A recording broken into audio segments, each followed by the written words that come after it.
In this episode, I'm in the country of camels and eagle hunters, epic landscapes and extreme temperatures. My name is Benjamin Jaworskyj and this is Around the World in Mongolia. I want to take you on an adventure. The adventure on the hunt for the one photo. For that I will travel to the end of the world. Fight my way through the ice of the Arctic or the heat of Sahara. Amazing landscapes, interesting people, wild animals. I capture on the chip of my camera for eternity.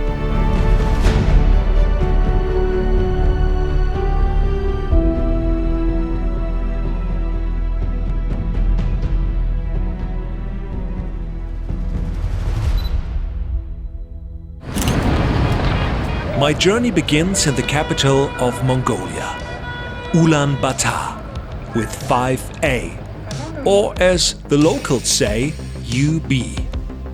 1.6 million people.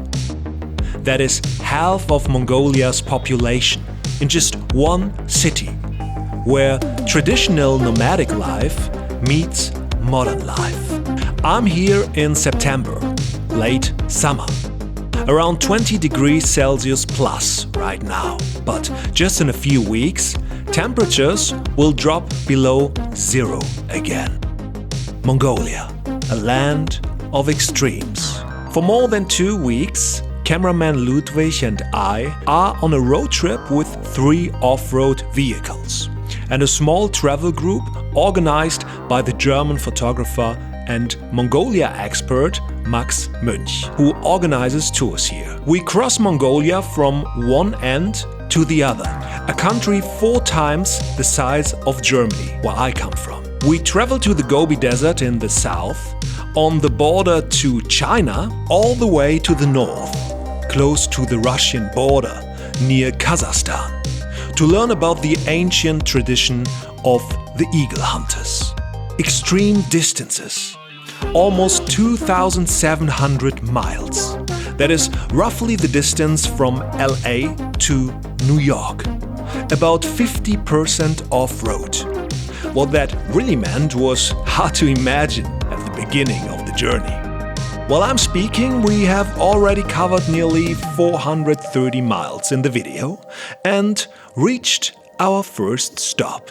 Almost exactly 100 years ago, the first dinosaur eggs ever were discovered here in Mongolia. And did you know that 1/4 of all dinosaur bone founds were actually located here in Mongolia, where I'm right now at the Flaming Cliffs. They are called that way because at sunrise and sunset, when the sun is very low, those cliffs are almost burning in a red color. And what is also interesting, that it's not rock, but it's all sand.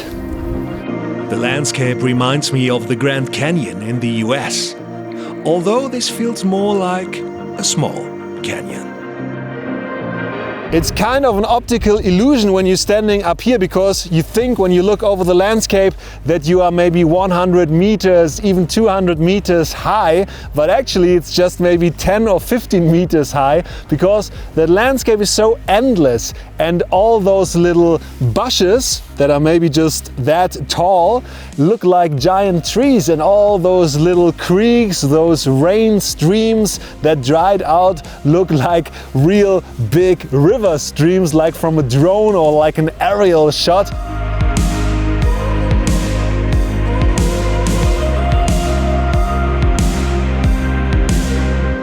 With my camera, I look for interesting formations or eye catchers that give the image something interesting. Because the wider the landscape, the harder it is to create an interesting photo.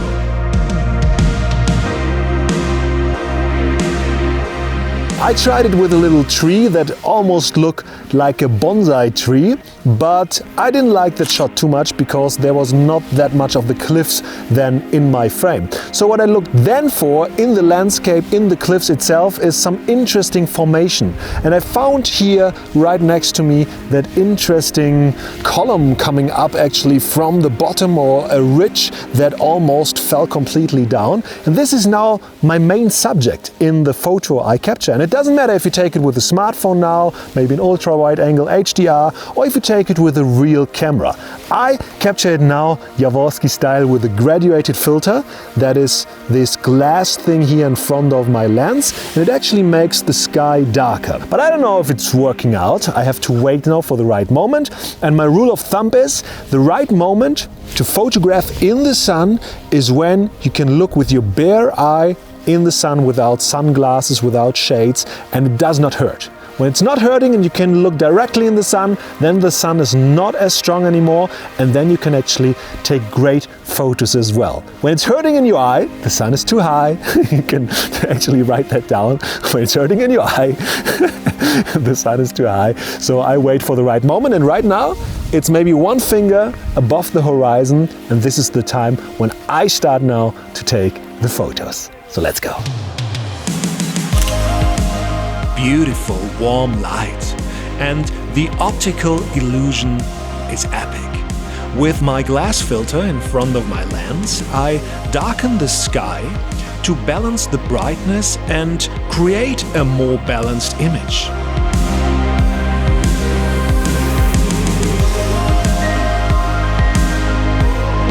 A smartphone does the same digitally. It looks similar but different. Can you tell which photo was taken with a phone and which with a camera?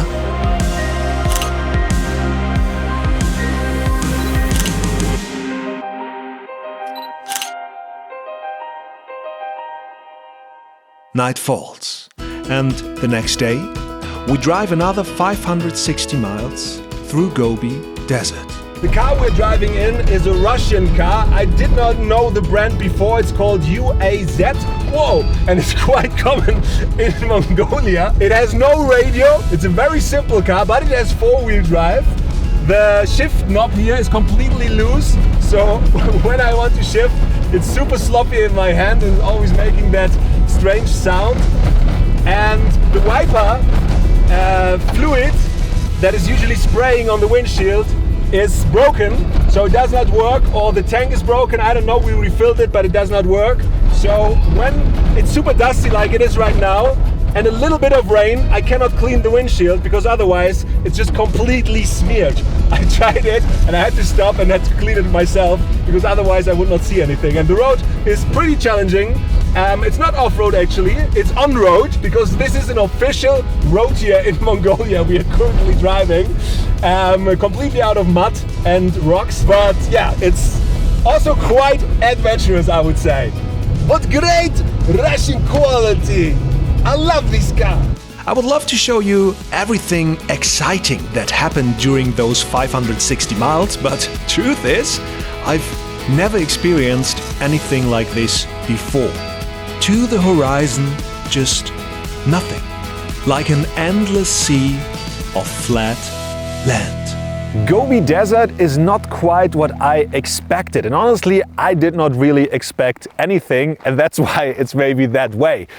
Maybe you think about a desert, sand, Sahara-like landscape, maybe a rocky desert like in Egypt, but this is kind of a mix in between. And right now we're here in early September. It's almost everywhere grass, not really grass, more greenish kind of plant landscape everywhere. Endless landscape, to be honest. It's like you have a computer game, you generate a map and there's nothing on that map, just an empty map. Maybe some few hills, not really mountains, but that's all. No trees, nothing. When you look around, it's just nothing. And I think I've never been to a place where it's just nothing, emptiness. And it's quite interesting, and this is the harsh part actually about the Gobi Desert. Extreme temperatures in the winter, minus 40 degrees Celsius. In the summer, up to plus 40 degrees Celsius. So 80 degrees Celsius difference in 1 year. Extreme harsh conditions for plants, for animals, and of course as well for humans who live here, those nomad families who wander around or actually stay at places during summer and at different places during winter. The plants you find here are almost all the time the same plants. It's wild garlic, which has a very nice smell, and people here say that the goat meat tastes more tasteful actually because the goats eat those wild garlic plants, and they remind me of those spring onion-like stuff you can buy in supermarkets sometimes. They also flower in a purple or violet color, but it's a little bit different, and it has a very nice smell. Sometimes it's kilometer wide, only this plant blooming and smelling, and it's actually a quite nice smell. Also some other plants like those purple, almost coral-like plants which are currently blooming are super interesting. They're looking like lavender fields or something, kilometer wide, and then sometimes it's just nothing. Just like those small plants look like somebody cut the grass, but that's everything that is growing here. It's super vast and super empty, and also at the moment super quiet, but at the same time it can be super loud. The wind is blowing through because there's nothing stopping it, no trees, nothing, and you can really not estimate distances, because how far is maybe that hill? Is it 10 kilometers, 20, 50, 100? You don't know. It's just until the horizon. Crazy. I never experienced something like this.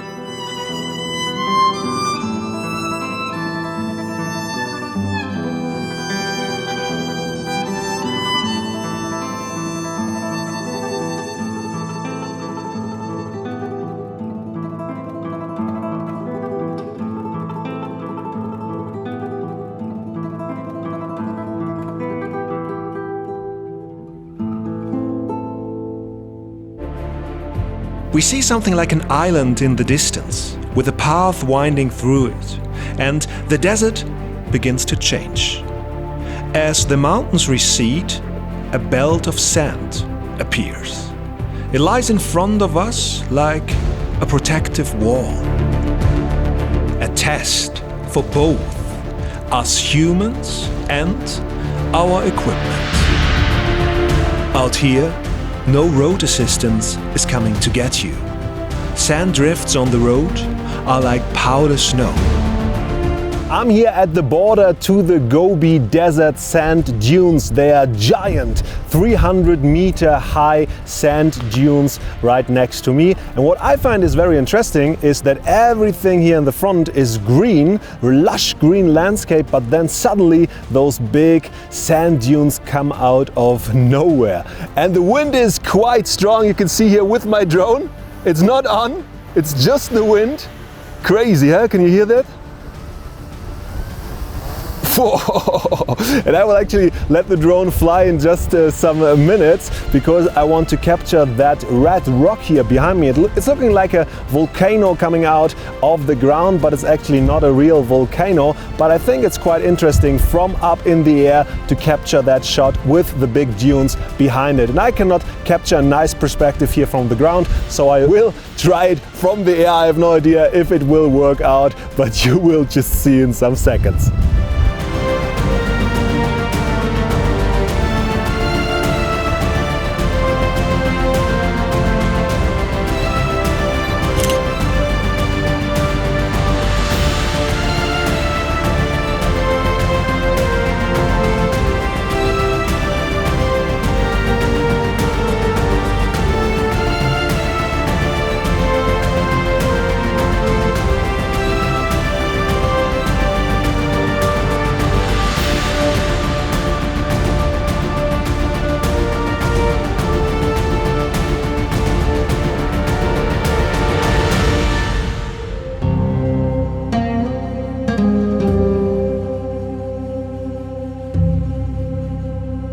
We reach our night camp.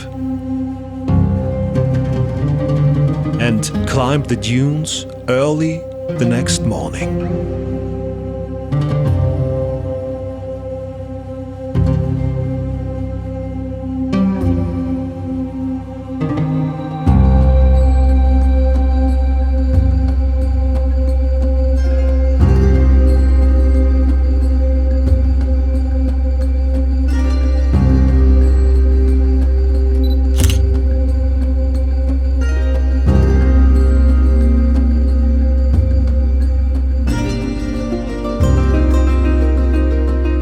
I'm here on top of the dune and we climbed up that huge one here in the morning before sunrise. Actually, sun is rising pretty fast, and when you're photographing a landscape like this, it's usually just a small amount of time you have where the sun is low enough that it's looking beautiful. After maybe 10 minutes, the sun is too high already to photograph directly and beautifully in the sun. But anyway, it's a nice landscape. The big dunes here, maybe 250 meters high. We are now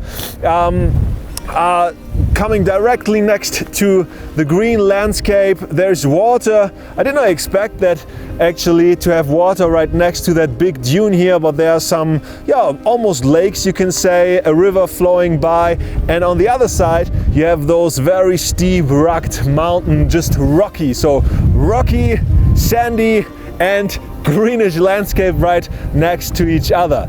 It was pretty exhausting climbing up here. With every step you make half a step down again because the sand is always sliding. Sometimes even the sand looks like water floating down, and when you stand in kind of that avalanche, then you float down as well with your foot. I have a sledge here with me and I carried it all the way up, and as you see here, it's super windy and super cold, so it was a good idea to bring some gloves and just to heat yourself up with that little climb. It feels like you're on a winter vacation, but without the snow. So it's sand winter vacation, you can say. Maybe 5 degrees Celsius, and with the wind it feels like 0 degrees Celsius. And with this beautiful sledge, I will go down the dune in the end to go back to the car, because this is the fastest way down then. But look at that wind! Crazy! But still beautiful up here.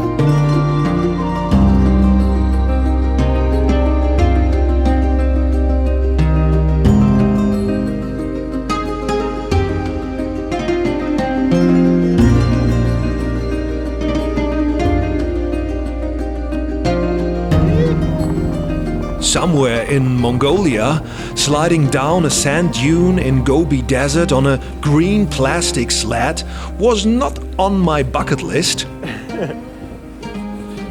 Whoa, whoa, whoa. But it was fun anyway. Oh no! Oh no! Whoa! And yes, a sandy mouth included.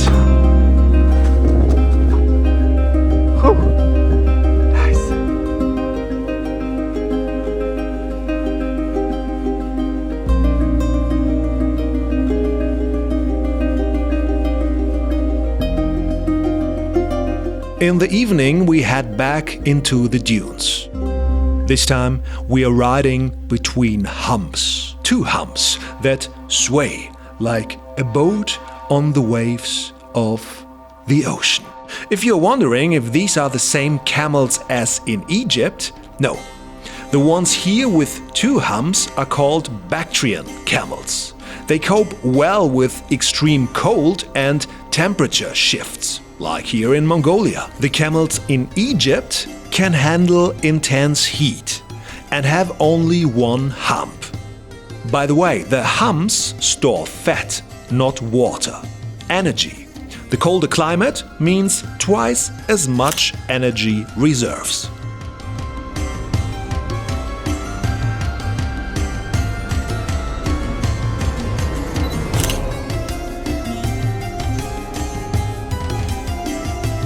It's not that easy to hold the pace with those camels because they are quite fast, And what I try to do is to capture all of the three, because sometimes the third one is pretty close to the second one and then it looks like it's 2.5 one or something, but not 3 camels. So I have to wait for the perfect moment, and I think now it looks beautiful with the blue sky.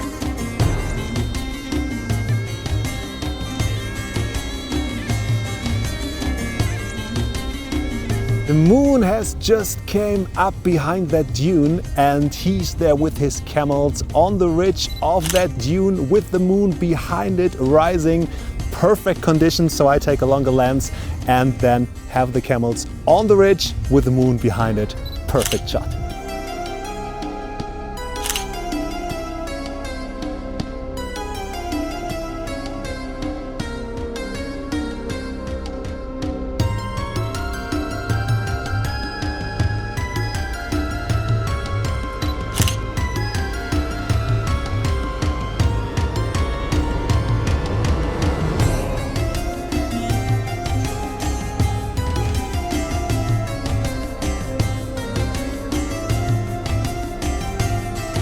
Riding a camel is exhausting, I can tell myself, because I rode here for around 30-35 minutes and he was riding all over the dunes with his camels, so he's taking a small rest, and that was a great opportunity to take some portrait shots. The sun is also lower now, which is great in light quality because the light is more yellowish and it's also a little bit softer, so we took some amazing portraits and he was cuddling with his camels and playing around with them, even took off his hat and put it on one camel. That was quite funny and quite cute images, I have to say.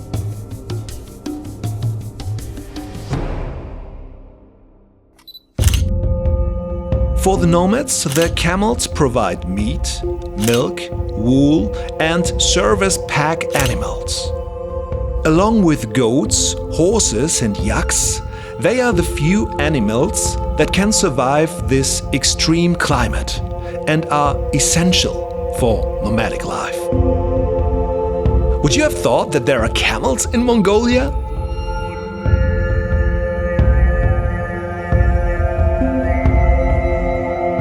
We ride the camels back to the camp for about 40 minutes. What a surreal setting.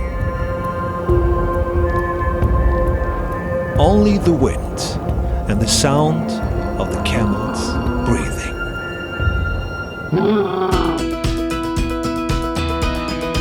The next day we leave the desert and head north. While I'm speaking, several days have passed and we've driven almost 400 miles off-road.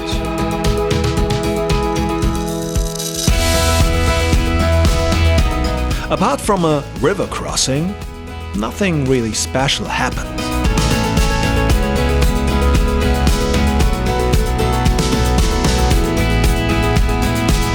Endless land and dust that limits visibility.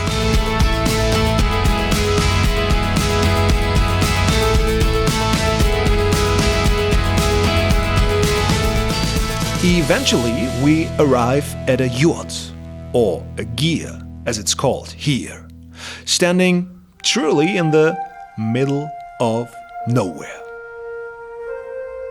Friends of Max and Nomadic family lives here. They move with the grass for their goats. I join him with the camera. As a photographer, you have to be fast. What I always try to do is I try to guess where the person or the animal or whatever I want to photograph is going next. And I will then cross that direction that I can get the subject that I want to photograph from the front. Maybe even something in the foreground, like with the person we were photographing here on his horse, maybe the sheep or the goats in the foreground, maybe some interesting bush in the foreground or something else in the foreground. So I always try to be one shot ahead of the shot that I'm actually taking.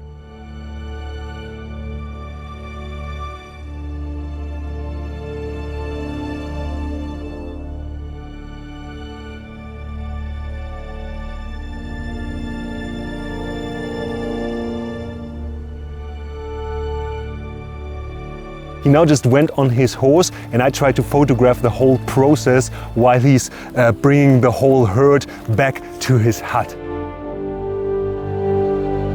Once you start to just knee on the ground, you have shit on your pants, shit on your shoes, shit just everywhere. Everything smells like goat shit, but who cares? The images are great in the end.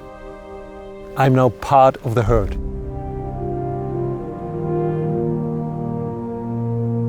He's around 60 years old, herding the goats.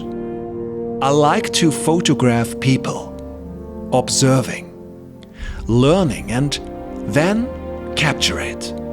The moment, the feeling of observing. It is different from landscape photography. The light is fantastic. The scene feels like something out of a movie.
Behind me are now only female goats in this little fence area here, and they will get milked very soon. And I have no idea how they chose those goats here, because there are like 150 other goats standing next to me, and those were not the chosen ones. But yeah, it's their job. They know exactly which goats to choose, and yeah, this is now the whole process, what they do every day.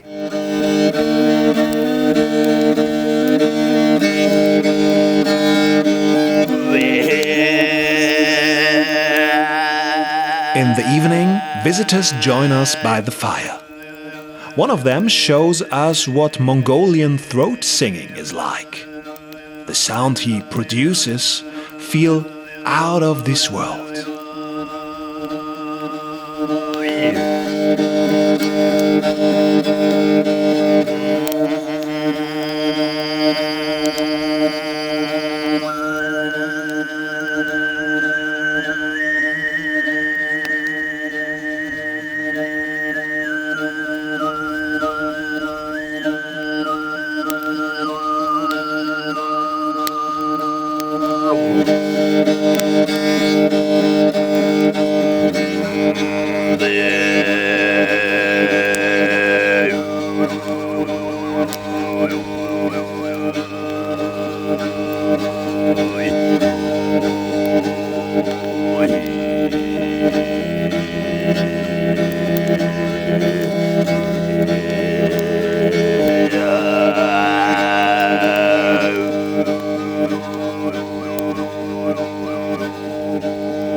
As the fire slowly dies, Ludwig and I head out again, because the sky is crystal clear and full of stars. It's the middle of the night and we are still here with the nomad family in the almost desert grassland area, very open landscape. And it was a clear sky during the day, and still at night it's a clear sky, so perfect conditions to photograph the Milky Way. And we are quite lucky because the moon has set and now the sky is completely dark, there's no light pollution around, nothing actually around, so yeah, just perfect to photograph the Milky Way. I position myself now that I have the Milky Way, the galactic center, right here next to one of those gears. And as you hear now in the background, the herding dogs are coming and giving us a warning bark. They're actually quite friendly, but sometimes it's scary when you're standing there in the middle of nowhere. It's pitch black, dark, and you're photographing the Milky Way for 15 seconds, so no light can shine on anything during that 15 seconds of exposure. And suddenly you hear right next to you or and there's a big black dog standing next to you. Actually, 3 big black dogs, but then you just cuddle them and they are friendly again. So yeah, I took 15 seconds of exposure, as I already said, f1.4, 24 millimeters, and ISO 6400 for the shot that I have now. I'm in portrait mode to get more of that Milky Way galaxy, but I also tried landscape mode to get just a wider image, you could say. So yeah, quite crazy conditions to photograph the Milky Way here in Mongolia.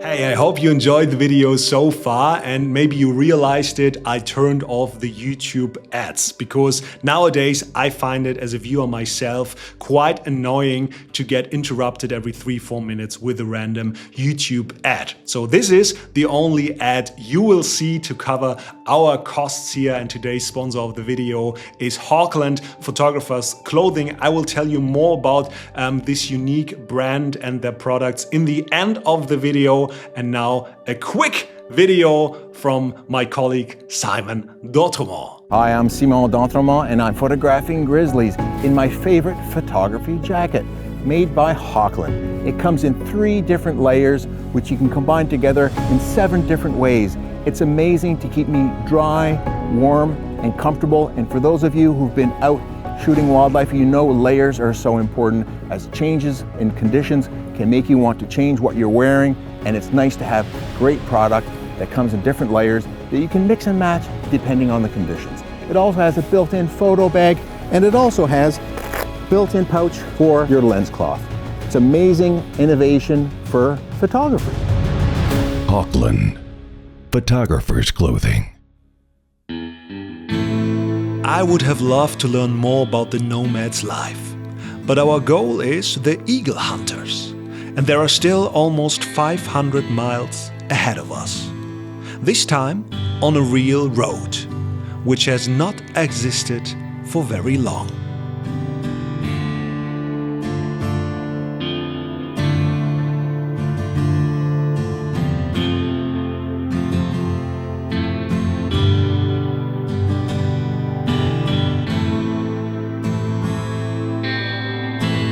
If you're interested, I found some beautiful car. It's slightly used, good condition otherwise. You can buy, very good price, I make you. Yeah, I found this amazing cars here in the middle of nowhere. It's actually a lost place, a lost small little village.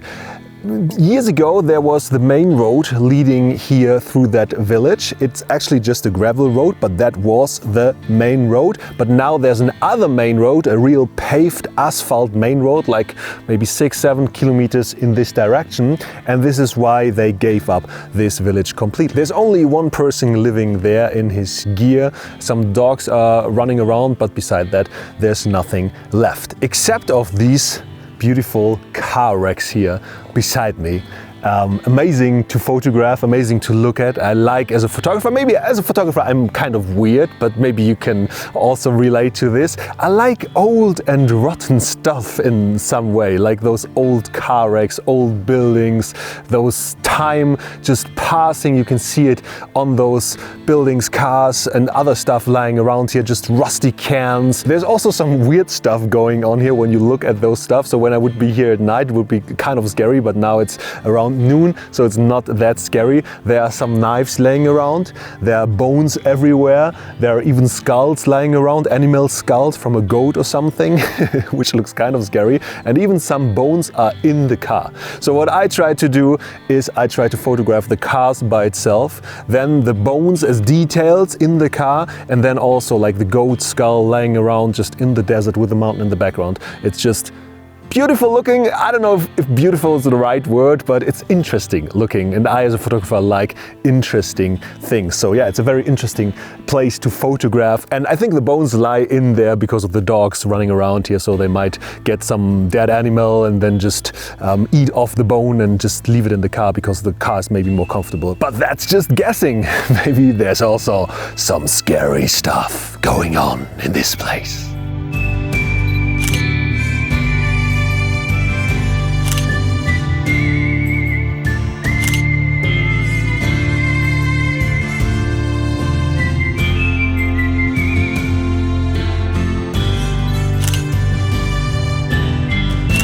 Out here you feel incredibly far away from everything.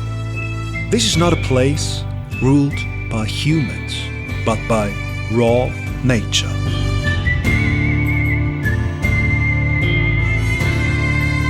Herds of wild horses and camels cross our path again and again. Because this is where they live. And you are actually really far away. Almost 1,200 miles back to UB.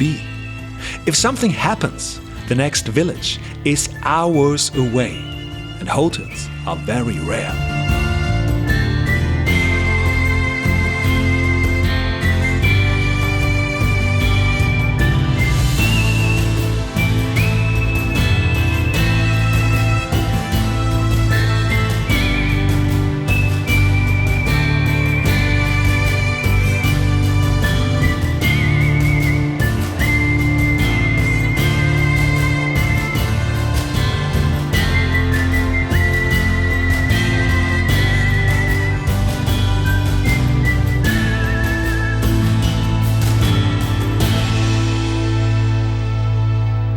I'm in the middle of nowhere on a road leading into infinity, you can say. And this is always great to photograph, no matter where I am. When I have a road like this, I stop and I take a photo.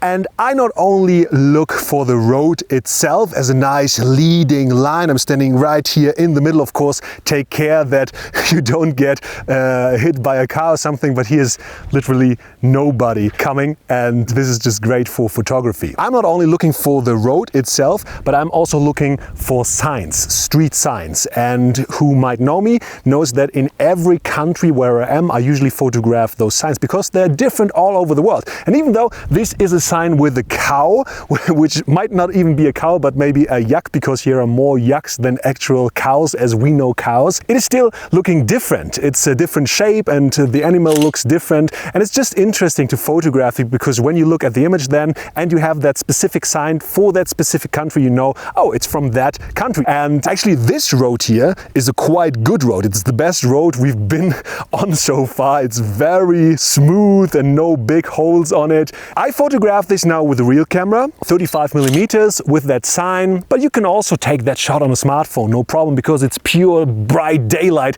It's actually 25 degrees Celsius, super warm. In the morning it was -1 degrees, now it's 25 degrees plus. Yeah, crazy conditions. That's why I'm sweating here in the sun. But I will also take a photo with the drone and just go in the middle of the street and then put it up in the air. And then maybe I even get a better view of that long road into infinity. So yeah, I will see what photo in the end looks best. You might also see in this video now. So when you see the images now, just write me in the comments which photo you like best. And yeah, I will start now and just enjoy the view. Sometimes it's just crazy to stand on a road and just relax and enjoy.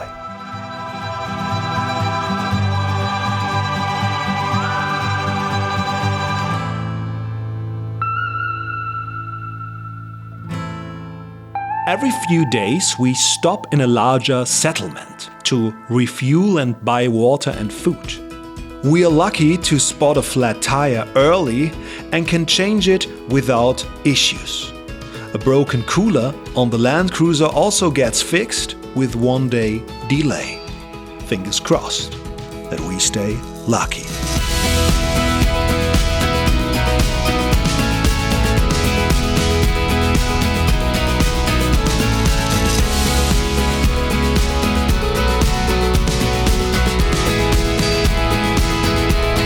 set up our camp at a lake. It's surprisingly calm, but something about this lake feels strange.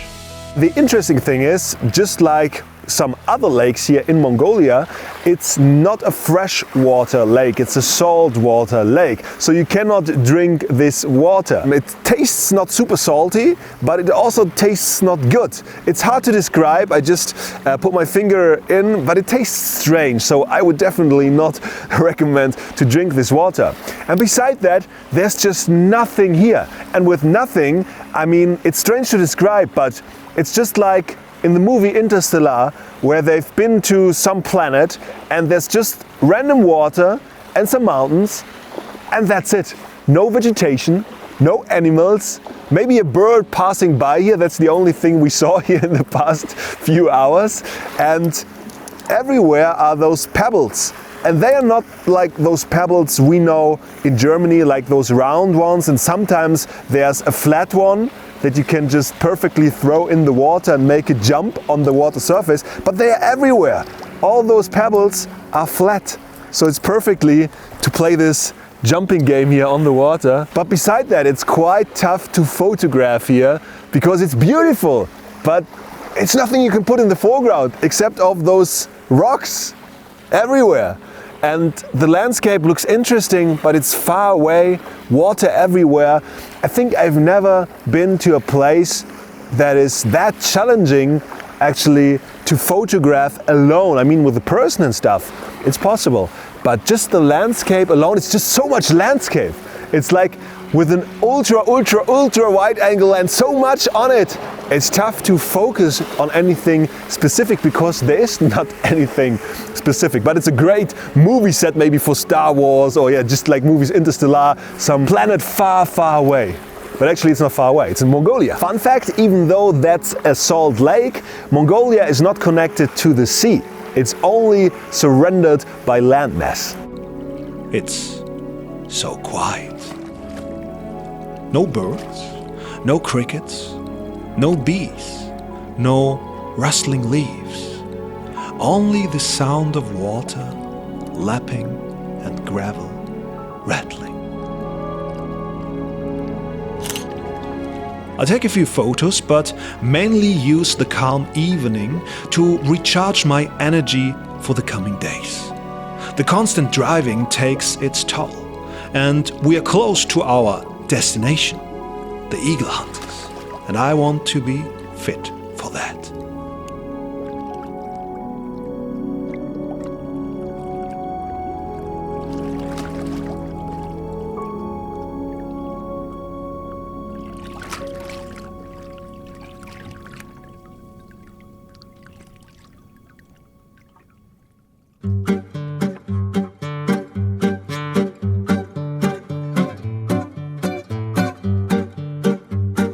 Before crossing the mountains, we stop in a larger town with a real supermarket. We see someone galloping down the road on a horse, while many others drive the typical Mongolian car. What do you think that is? The answer?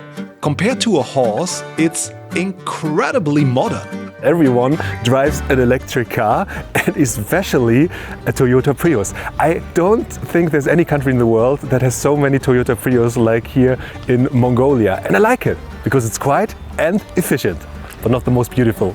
Prius, Prius, Prius. Prius, Prius, Prius, Prius, Prius. As if the evolution of transportation had been fast-forwarded by 100 years. Maybe we should have taken a Prius for the trip. Our vehicle has issues again. And it keeps on going. Endless land, gravel, and dust. You now know what it's like.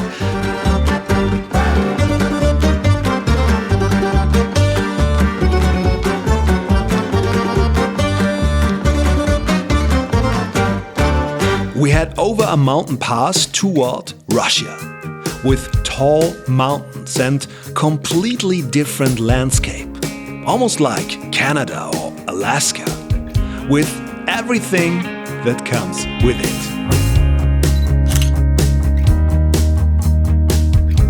With a great view into the valley, I take photos.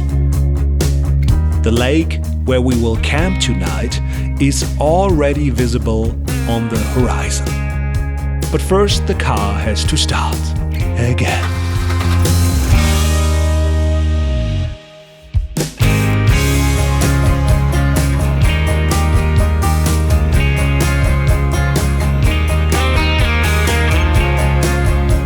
Not only the landscape reminds me of Canadian or Scottish lakes in summer. Mosquito game, strong.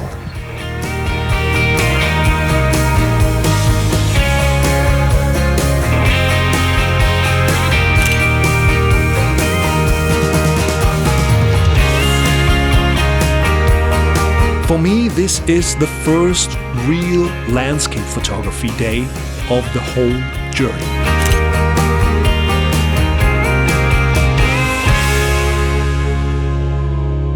The night was short. Good morning.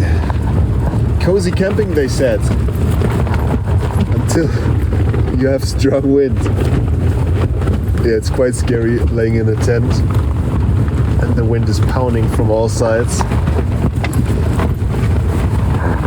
Besides, you cannot really sleep because it's so loud and shaking. Yeah, that's what it is. Nice.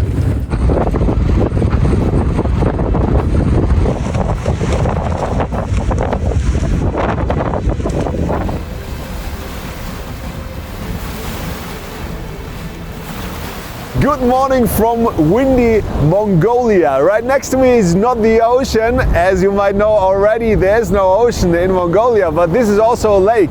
It's super windy today, and this is why here are even some waves you could surf today. Behind this big mountain here next to me is actually Russia, so we are very close to the border of Russia. We're in the middle of nowhere, no people, no houses, nothing around us.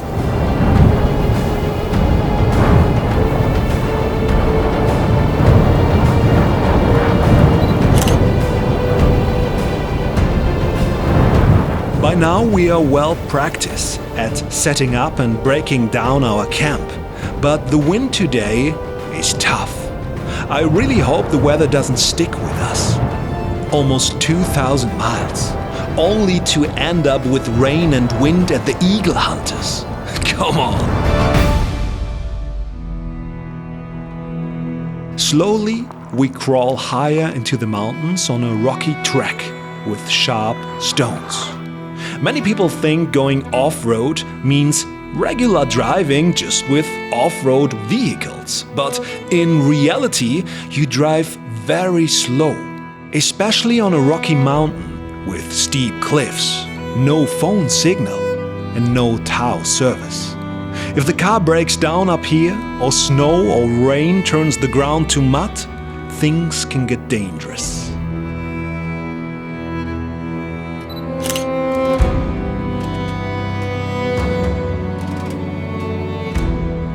But we are lucky. It stays cloudy, but dry. We make it over the pass and stop in a village where coal is mined.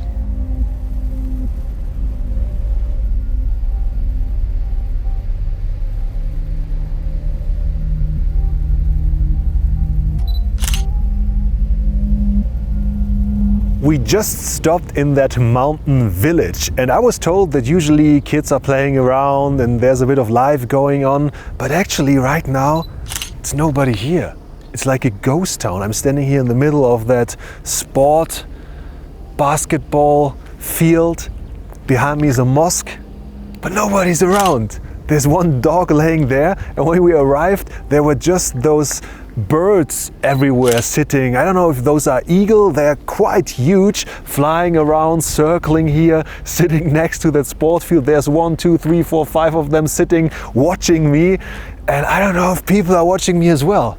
It's a bit spooky, but also interesting. It's like there's the rubbish dump, there's a head lying or skull of a cow.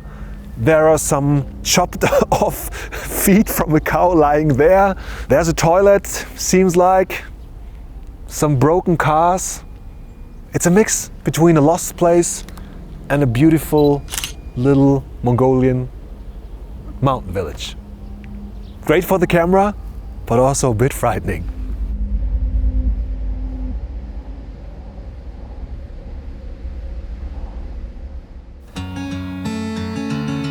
We continue on gravel roads.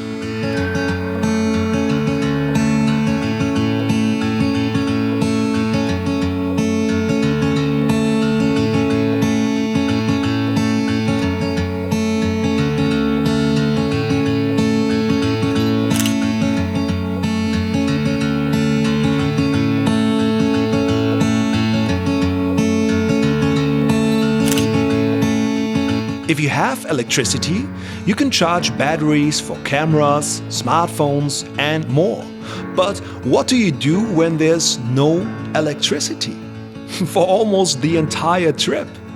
Well, you have to get creative. We've been and we will be off the grid in the next days. And off the grid, I mean literally off the grid of mobile signal and as well of electricity. So we thought about how can we charge all of our camera and video equipment, and we find a quite good solution. I want to show you this geeky solution now, maybe for your next camping trip or production. So come in. So actually we are charging here with a 12-volt car charger cable going directly into this Chinese converter, which is now giving me the correct voltage. But the thing is, it only has US plugs and we have European plugs. So this is now the adapter going into European plug. And with this thing, we go into this plug adapter, and now we have here batteries for the cameras, batteries for the drones, batteries for my laptop, batteries for the drone controller, batteries of my smartphone. Everything we charge actually now with the car. And the car of course now has to run for maybe 1, 2, 3 hours until everything is totally charged. And while we are driving, this is usually then the easiest way, but the next days we are staying, so we are not moving, not driving that much, so the car has to stand and we have to charge. Then of course the better way is when we are driving to charge everything while we are driving, but with these bumpy roads it's not that easy to charge a lot.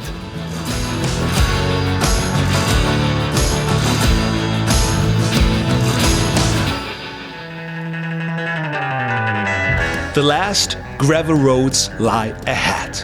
We have almost made it.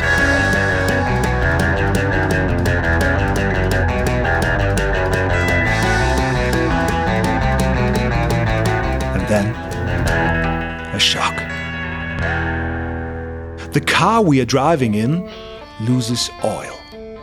We cannot continue like this. We would risk serious damage to the car. Just a matter of time, and now it happened. One of the car broke completely. Then the axis or differential, something in the 4x4. The front axis is cracked, broken, oil is leaking, and luckily we saw it. It's kind of adventurous, and this is part of the adventure.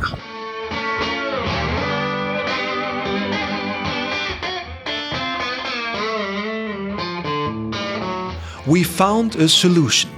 Leave one car behind and continue the trip with 2 vehicles. As we enter the valley of the eagle hunters, I still have no idea whether all the hardships of the past days and nights were worth it.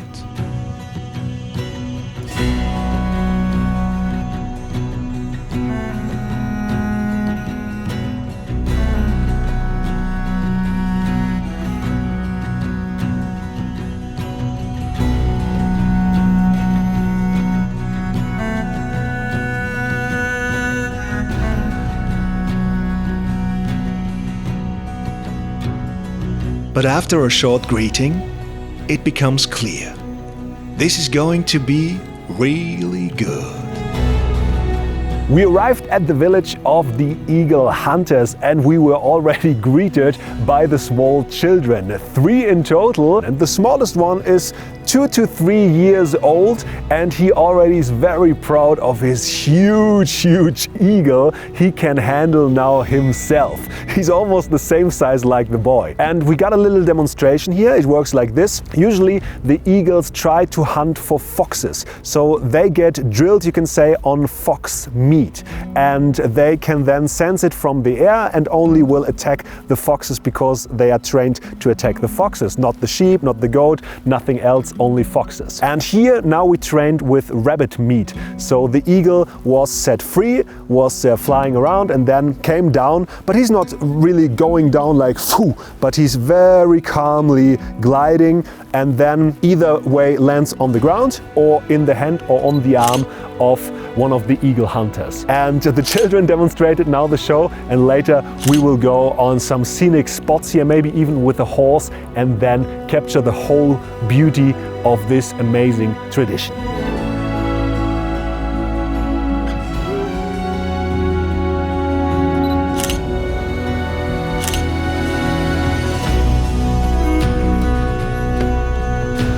Every beginning is difficult, and a fully grown golden eagle can really knock you off your feet.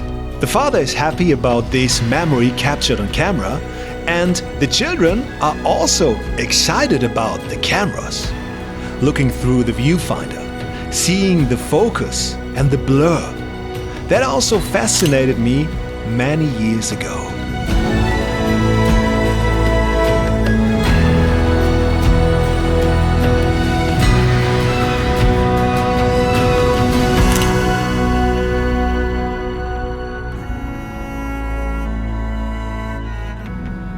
I took some photos with his father, Baessler. He was on a horse in his traditional fox outfit, and we took some amazing shots with the horse. He was riding through the water, up the hill. He even made the horse go on the back legs. I don't know what it's called. I would call it a wheelie, a wheelie on a horse. And his son is actually quite a good photographer. You make very good photos. Yeah, high five. And on this camera is the 75mm 1.8 lens, and on this camera is the 24mm 1.4 lens. And I thought maybe 24mm is quite cool. But then I decided I want to try out both. I cannot do the shoot again, so I just take my both cameras with both lenses, and then I just choo-choo-choo with both lenses, both cameras, and then decide later what I like best. And my decision is made. I like best 75mm. Write me your opinion in the comments. Of course, 24 has its own charm, but you have to go very close, and I like more the blurry background, more the longer focal length, and more the overall look of the 75. So for the next shots with the eagles tomorrow morning at sunrise, I will definitely use the 75. But this will be my backup as well, 24, a bit more wide angle. Then yeah, I don't have to decide on the location. I decide later what image actually I take. But my primal lens, my priority lens is this one here. Okay, now we take some more photos? Yeah. Okay, let's go. We do not speak the same language, yet we can communicate. He knows what he's good at, and I know what looks good. And as a team, we work step by step toward the images I want. The light is quite harsh with strong shadows, but for a test shoot, it already looks great. On horseback, we ride up a hill to try wheelies, rearing the horse up on its hind legs. That with an eagle. That would be a great photo. I keep that in mind for tomorrow.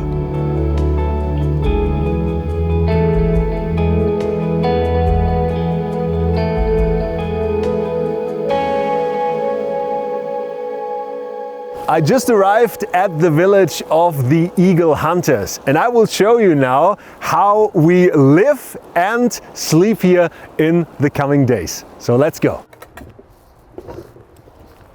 This is a traditional gear you can see everywhere here in Mongolia. Nomads are traveling with this around the country and are actually living there most of the time of the year. And we are here with our sleeping gear, so let's go inside. Welcome in our cozy gear. As you can see, we have a solid wooden door, which is quite small actually for my size, but the whole tent is quite comfortable and spacious. We got all around here that little fish grid made of wood, which is holding the whole structure. And then we have this wooden structure here for the roof. Then we have a hole up here where usually the pipe goes for the oven, which is wood fired and usually here in the middle, but in our gear there is none, which is quite freezing and chilly with 0 degrees Celsius last night. But I was in my sleeping bag like a mummy. And actually those are real beds with real mattresses. But again, here no oven, usually there's an oven in the middle. This is all handcrafted wood, not made by a big industry or something, but self-made. The whole tent is surrounded by just fabric. This now is some kind of mix between cotton and plastic, but it's totally depending on the gear.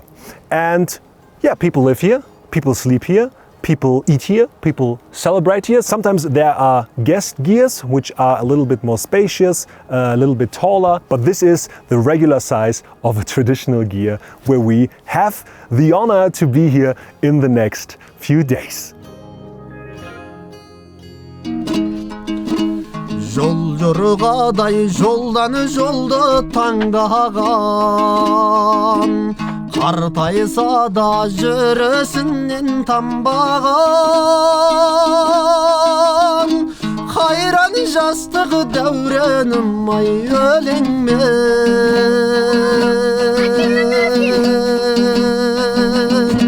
жырласамдай қызығына тоймаған. Миний нэр бол Зарвай гэдэг чинь залуу байна. Энэ бүргөт ан хийдэг залуу байна. Олон жил ан хийж байгаа л байна да. Жохон бахта ан хийсэн. 10 настайр бас ан дээр яваад аавтай хамт аав байгаа цагтаа бас сургасан. It's early in the morning, even before sunrise, and we are waiting for Baessler, and he will come on a horse with his eagle and his traditional outfit made of fox fur.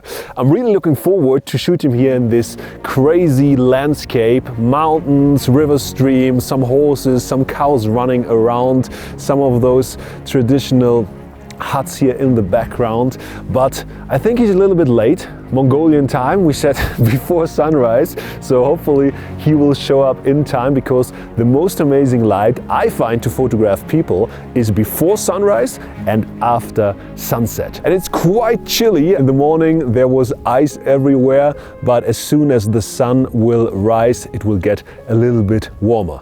Hopefully, but I really look forward to the photos we will get now. The Valley of the Eagle Hunters is the complete opposite of the Gobi Desert. Water flows, grass everywhere, animals everywhere, cows, horses, birds, mountains, snow, the colors. This is exactly what I want for my photos.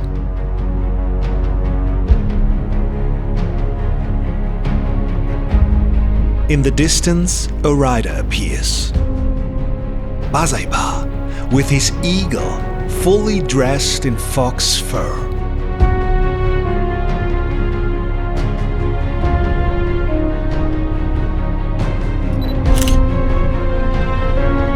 Coordination is a challenge for me and even more for Baessler.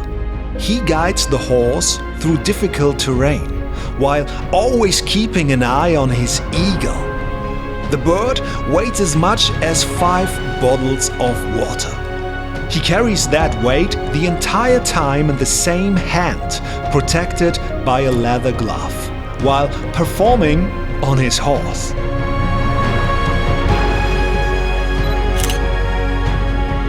When they hunt foxes, it can take days.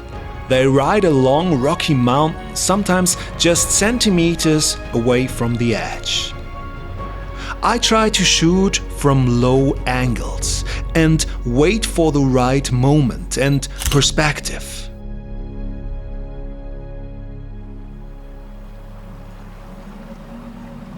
After a while, another hunter joins, and we take a short break.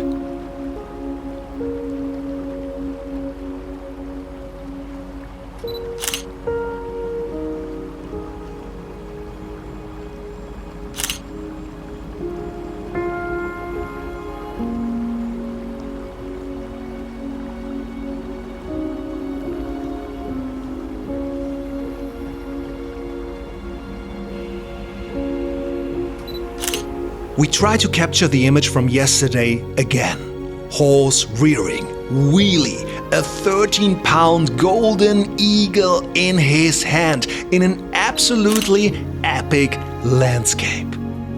A fast shutter speed helps me to freeze the action. It doesn't get any better than this. This is my photo.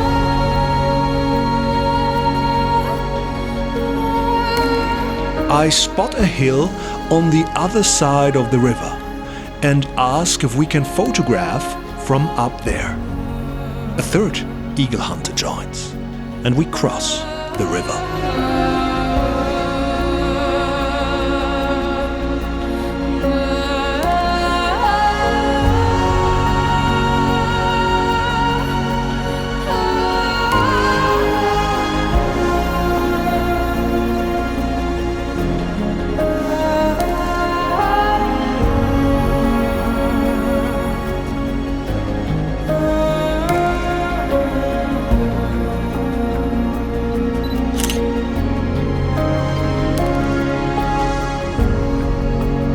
Space is limited on the small hill, and a cold wind blows.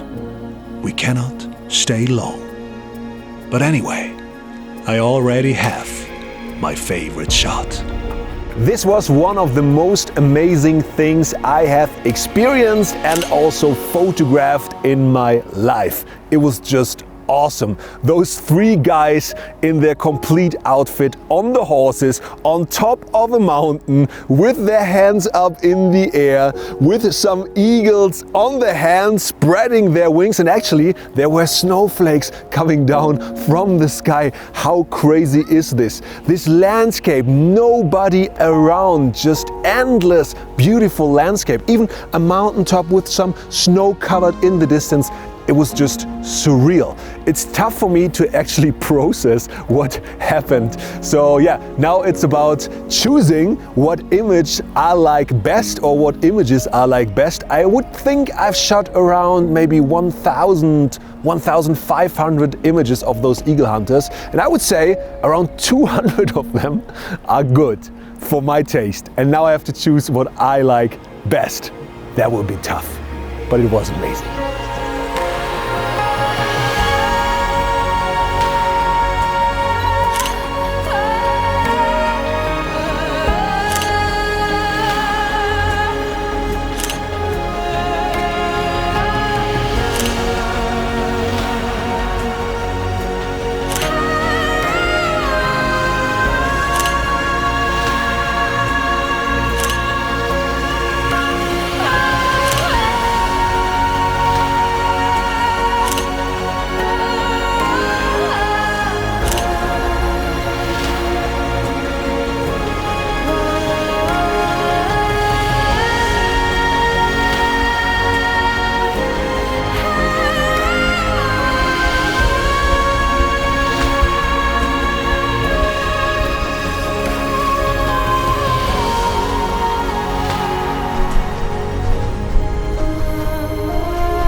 It starts to snow. Winter is coming, and our journey is over.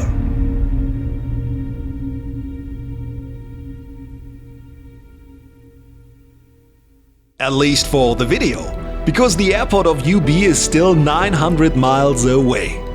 What a trip. What a wild country. Primal, with sparks of modern life. I understand why half of Mongolia's population lives around the capital, despite the country's vast size. It is hard to live here, and those who still do must move to survive. When we were filming, temperatures ranged from -5 to +25 degrees Celsius. But now, nights drop to -28 degrees Celsius, around -18.4 Fahrenheit. I'm grateful that I was able to experience this part of the world and share it with you through my camera. This was Around the World in Mongolia. If you liked this episode, hit thumbs up and write me in the comments below which photo you liked the most. Also, if you want to learn more about photography, no matter with a smartphone or with a real camera, check out my full photography courses, link in the description. There you also find other episodes around the world. My name is Benjamin Jaworskyj and I wish you some amazing photos. Thanks again for watching this video, and as already mentioned in the middle of the video, I want to introduce you to today's sponsor, Hawkland Photographers Clothing. It's actually my own brand I built 6 years ago, and I wanted to create a brand around photography in the clothing industry, especially outdoor clothing, because I myself am mainly a landscape photographer. I also do wildlife, also do people photography, but mainly am out in the wild, in the landscape, to shoot those epic sceneries. And when I'm out in the elements, it's sometimes difficult to get the right clothing. So I wanted to, just like in snowboard, just like in ski, just like in fishing, in hunting, in BMX, in skateboard, there are brands around specific genres. There's nothing in photography. So I just wanted to change that, and I just did it. We started with just a 7-in-1 classic jacket set and then evolved over the years. And our best jacket set now is the 7-in-1 Parker Pro jacket. I have my own signature line in the color black.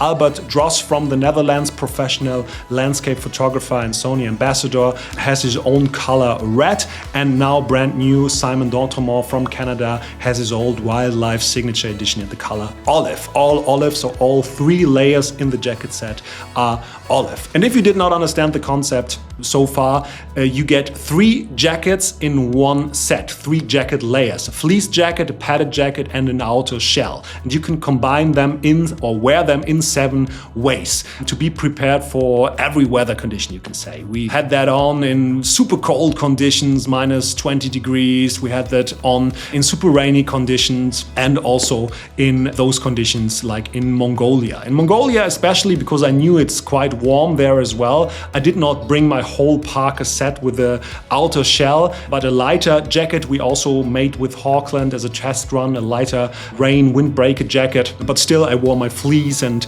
all the stuff we created with Hawkland. So if you are interested in that special photography outdoor clothing, go to the website www.hawkland.de, use the voucher code, get 5% off, and enjoy.